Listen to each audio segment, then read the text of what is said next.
Good evening, everybody. Got funny lights in here this evening. Lovely to see you. Happy birthday, Helen. We're impressed you're on a Bible study on your birthday. Good to see you. Whilst you're all signing in, here's my question for you this evening. Tell me something that you've done that has taken lots of preparation or training. Okay, so tell me something you've done that's taken lots of preparation or training. I'll maybe write that into the chat whilst we're talking. You've done that has taken lots of preparation. Oh, can't spell anymore. Or training. And Bridget, you need to answer which week you preached. I'm thinking maybe like 4 weeks ago, 5 weeks ago. It's kind of my instinct. Jacques PGCE. I'm assuming that Jacques was doing the training for that, or is that you doing preparation and training for Jacques doing a PGC?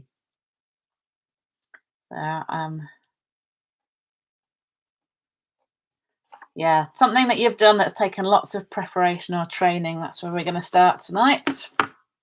People are still joining in. All his own work. Excellent. Well done, Jacques. Need some answers from the rest of you now. Mont Blanc, Beth, and the Inca Trail, both of us. Yes, exactly. Well, also because altitude, which is completely exhausting. Trekking in Nepal, also quite exhausting. Hello, Claire. Training to be a teacher, yes. Being a nurse, teacher training. Making Danish pastries, it's true. I mean, those kind of, patisserie baking things, they take forever to do.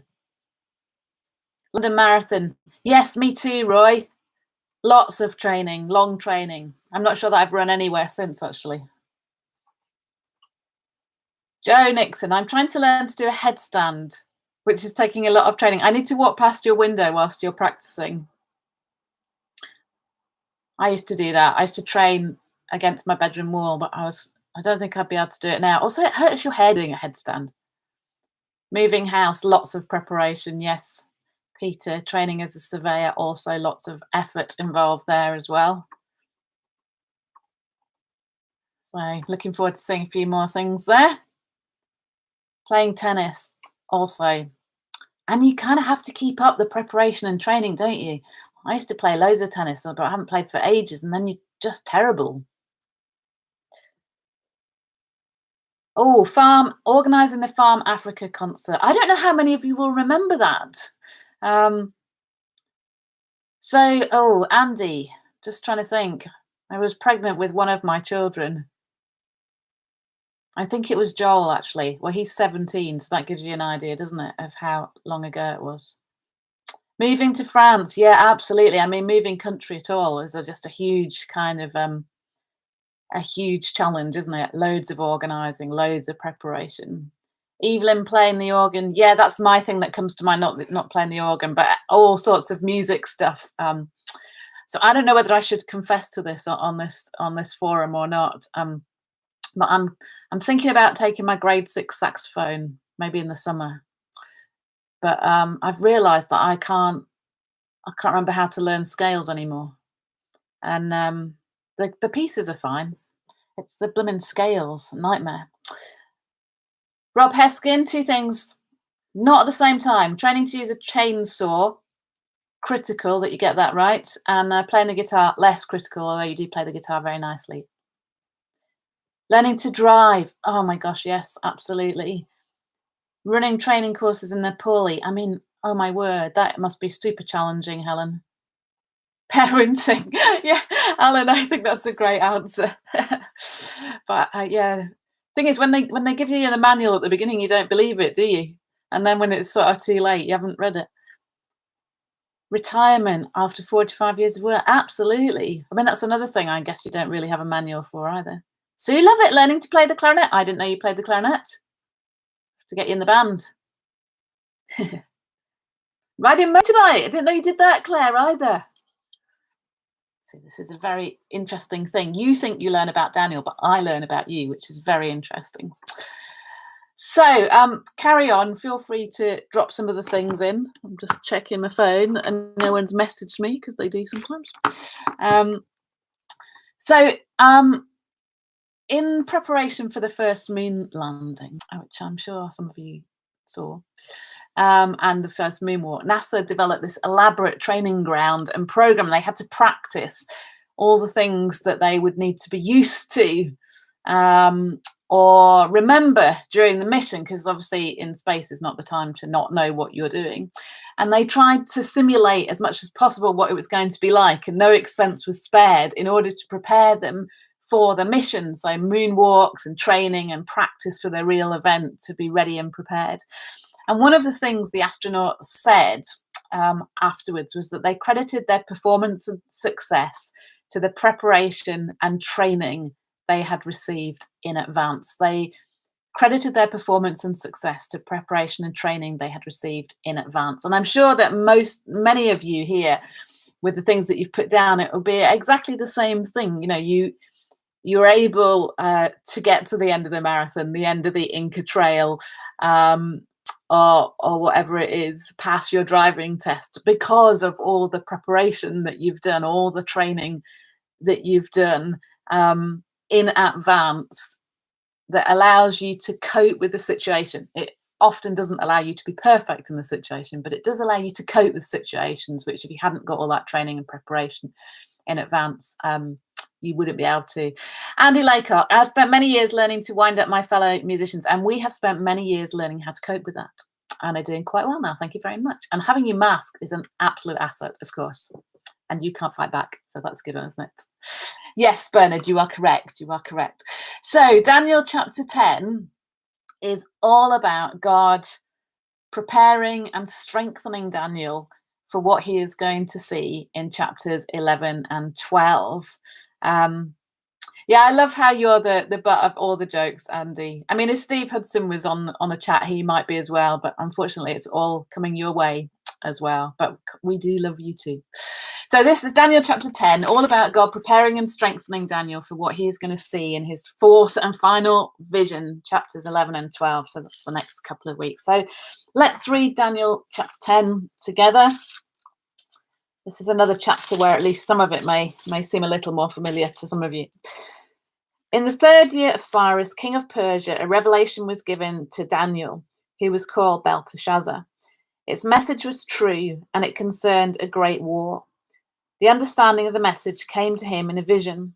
At that time, I, Daniel, mourned for 3 weeks. I ate no choice food, no meat or wine touched my lips, and I used no lotions at all until the 3 weeks were over. On the 24th day of the 1st month, as I was standing on the bank of the great river, the Tigris, I looked up, and there before me was a man dressed in linen, with a belt of finest gold round his waist. His body was like chrysolite, his face was like lightning, his eyes like flaming torches, his arms and legs like the gleam of burnished bronze, and his voice like the sound of a multitude. I, Daniel, was the only one who saw the vision. The men with me did not see it, but such terror overwhelmed them that they fled and hid themselves. So I was left alone, gazing at this great vision. I had no strength left. My face turned deathly pale, and I was helpless. Then I heard him speaking, and as I listened to him, I fell into a deep sleep, my face to the ground. A hand touched me and set me trembling on my hands and knees. He said, Daniel, you who are highly esteemed, consider carefully the words I am about to speak to you, and stand up, for I have now been sent to you. And when he said this to me, I stood up trembling. Then he continued, do not be afraid, Daniel. Since the first day that you set your mind to gain understanding and to humble yourself before your God, your words were heard, and I have come in response to them. But the prince of the Persian kingdom resisted me 21 days. Then Michael, one of the chief princes, came to help me, because I was detained there with the king of Persia. Now I have come to explain to you what will happen to your people in the future, for the vision concerns a time yet to come. While he was saying this to me, I bowed with my face towards the ground and was speechless. Then one who looked like a man touched my lips, and I opened my mouth and began to speak. I said to the one standing before me, I am overcome with anguish because of the vision, my Lord, and I am helpless. How can I, your servant, talk with you, my Lord? My strength is gone, and I can hardly breathe. Again, the one who looked like a man touched me and gave me strength. Do not be afraid, O man highly esteemed, he said. Peace, be strong now, be strong. Then he spoke to me. I was strengthened and said, Speak, my Lord, since you have given me strength. So he said, Do you know why I have come to you? Soon I will return to fight against the prince of Persia, and when I go, the prince of Greece will come.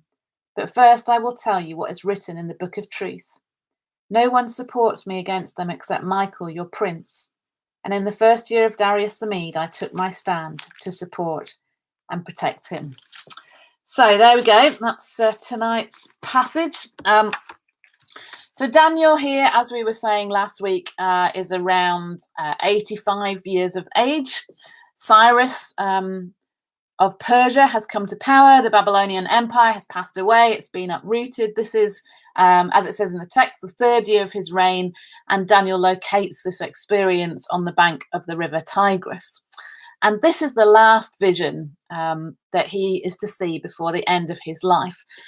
And there's a little bit, just right at the beginning there, where he says, in the third year of Cyrus, king of Persia, revelation was given to Daniel, who was called Belteshazzar. Almost just a little moment of saying to us, I'm the same Daniel that you read about in the beginning of the book. There's a coherence, a cohesiveness to this story, that Daniel, who arrived in Babylon and who was immediately given the new name of Belteshazzar, it's the same person. And there's just these little moments, aren't there, that we just need to notice. And God is getting Daniel ready. And this revelation is given to Daniel, and its message is true, and it concerns a great conflict. And first of all, Daniel sees this glorious figure of a man above the great river Tigris. He is overwhelmed. He falls asleep. He's then awakened by a heavenly messenger who tells him about what has happened and what the future is going to hold. And he references in the vision moving forward the same historical survey that we've seen a number of times through Daniel, the division of the empire, conflict, and the desecration of the temple. And this is used as a prototype of the end of time. And that's what we'll be looking at again in the next couple of weeks. This vision is going to be so difficult to watch that God is preparing Daniel. And really, in many ways, this whole chapter is just about the bit before the vision, the bit where Daniel is being strengthened and prepared for what he is going to hear about and what he is going to see. And I guess that's a continual challenge to us, isn't it? What do we need to know? And what do we need to see of the Lord in order to face the challenges of life that lie ahead, to face issues that seem difficult or complicated or seem impassable, because God is preparing us. It's like a constant reality. We have the whole of Scripture, the whole of the experience of human beings with God to help us to be prepared and to feel confident and secure when we face what lies ahead of us, however challenging and difficult that might be. So here we are, Daniel chapter 10 and verse 1, the third year of Cyrus, king of Persia.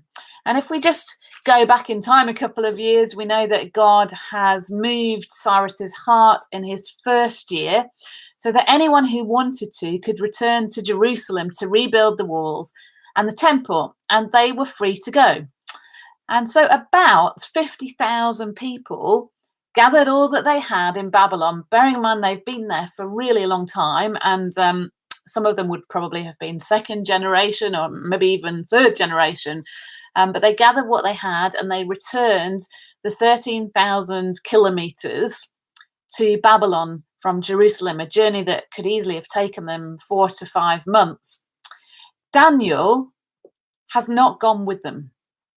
Now, we don't know why. Maybe it was just age. In his mid-80s, he was thinking, not fancying such a long walk, not maybe fit enough to do the kind of labor that's going to be required once we get back to Jerusalem.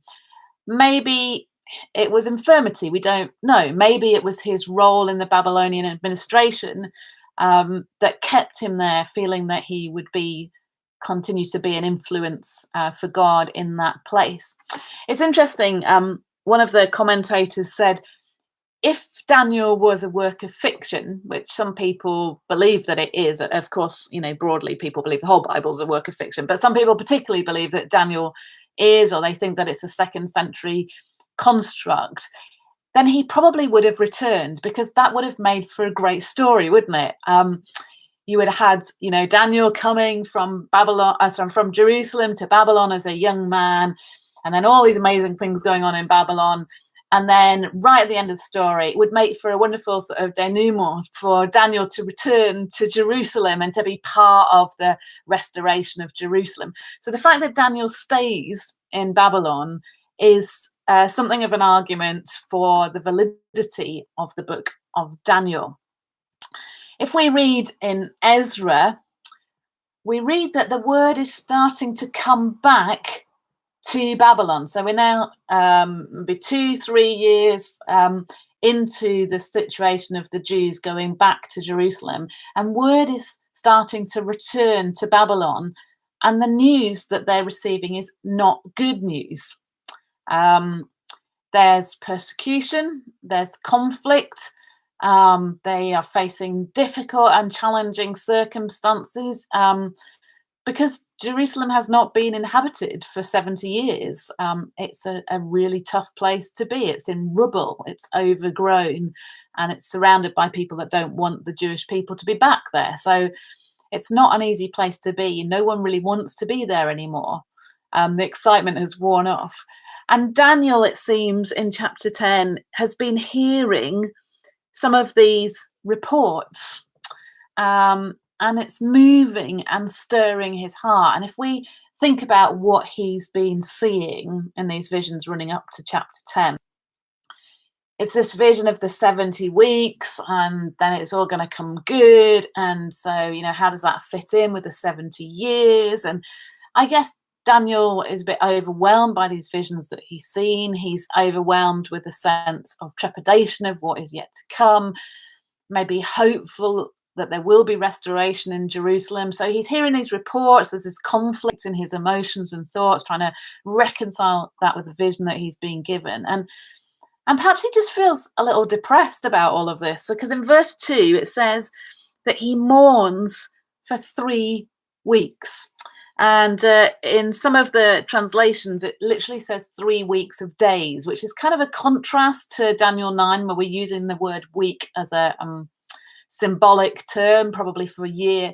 So if Daniel was to write 3 weeks of days, he's kind of saying that literally 3 weeks.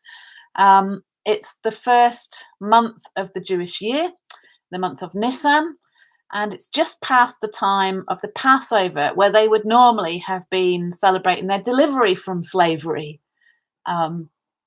But Daniel and many of the people have not been delivered from the slavery of exile, and those who have been, well, things aren't going well for them.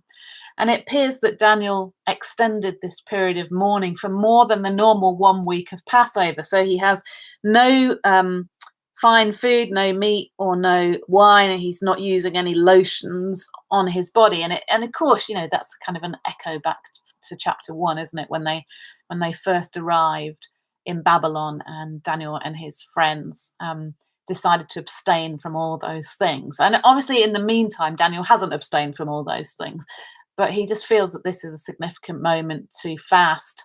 And it's really, just have this real sense of it touching his heart, the story of his people. And, it has parallels with the beginning of Nehemiah as well, doesn't it? He has had a lifetime experience of God's care and supernatural intervention. He has seen God at work at the highest levels. He has had 3 direct revelations about the future. But here he is in anguish again, saying to God, what's this about? Why are your people suffering? Why is there so much opposition? Why isn't this working out better than I anticipated that it would? And I'm sure that, there's not one of us on this chat or listening in this evening who's not at some point thought, well, if God can work here, if I've heard stories of his miraculous power in this situation, or I've seen him at work in this circumstance, And if I believe the things that are written in the Bible, why is it not working out for me right now? Um, and those are the positive of that is that those are questions that are asked throughout Scripture. So it's not just us, 2021, that might be asking that question, but is part of the, I don't know, roller coaster or journey of our faith, that it has its mountaintops and its valleys, its low valleys. It has those moments where God seems to break in miraculous and wonderful ways, and then the times where you wonder why he hasn't and he doesn't. And those are hard times, aren't they? And the more that something matters to us, the harder it is when we don't see things working out as we hope that they might do. And so this is kind of the situation that Daniel finds himself in. He's been faithful for his whole entire life. He's trusted God. He's seen the revelation of God. He's had this moment, I imagine, of kind of real hope when 50,000 Jews went back to restore Jerusalem. And then a couple of years down the track, it's like, well, now what's happening? Because it doesn't all seem to be working out that well. So there's a few things that we're going to look at in this passage tonight. It's hugely less complicated than the last couple of weeks, and perhaps more impacting on us personally. And so the first thing is, and we're going to look at the main first bit of the passage last, actually, so we're going to do it back to front a little bit. The first thing is that prayer is very, very important. So he mourns for 3 weeks, he fasts for 3 weeks, and then it just in verse 10 there, at the end of this time, a hand touched me and set me trembling on my hands and knees. He said, Daniel, you who are highly esteemed, consider carefully the words I'm about to speak to you and stand up, for I have now been sent to you. And when he said this to me, I stood up, trembling.